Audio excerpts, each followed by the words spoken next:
एक अकेला शख्स क्या कर सकता है? फर्दे वाहिद, एक तन्हा शख्स क्या कर सकता है?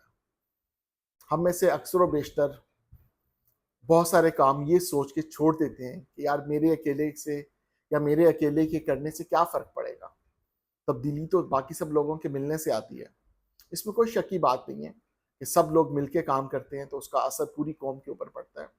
मगर कौम तो अफराद के मजमूए का नाम है ना। हम तमाम अफराद मिलके ही तो एक कौम बनते हैं, और एक अकेला शख्स बहुत कुछ कर सकता है। इसकी एक रीसेंट एग्जाम्पल सेट की है अरशद नदीम ने।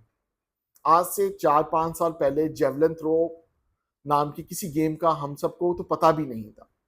अरशद नदीम भी लाइमलाइट में है 2-3 साल पहले, जब वो पिछले ओलंपिक्स में और कुछ और इंटरनेशनल कॉम्पिटिशन्स में आए हैं। लेकिन वो जब आए हैं और पूरी कौम की दुआएं उनके साथ थी, तो आप ये देखें कि एक अकेले शख्स ने पूरी कौम के चेहरे पे मुस्कुराहटें बखेर दी हैं। 77 ईयर्स में पहला इनफरादी गोल्ड मेडल, 40 ईयर्स में पहला गोल्ड मेडल, और 32 ईयर्स में कोई भी gold medal in Olympics Arshad Nadeem अकेला लेके आया। 92.97 मीटर्स, क्या कमाल का कारनामा किया। Hats off to Arshad Nadeem.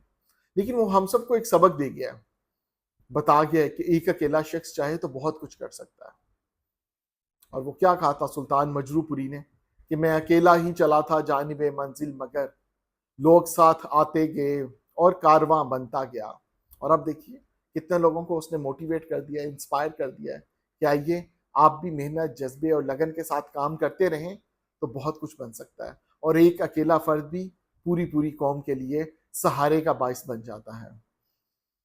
और कुछ नहीं कर सकते तो अपने हिस्से का काम करना शुरू कर दें, और कम अज कम हम किसी गिले शिकवे से तो बच जाएंगे। वो जैसे फराज ने कहा था कि शिकवा जुल्मत शब से तो कहीं बेहतर था अपने हिस्से की कोई शम्मा जलाते जाते। तो आज अपने अपने हिस्से का काम तो करना शुरू कर दें, इंशाल्लाह बेहतरी आ जाएगी।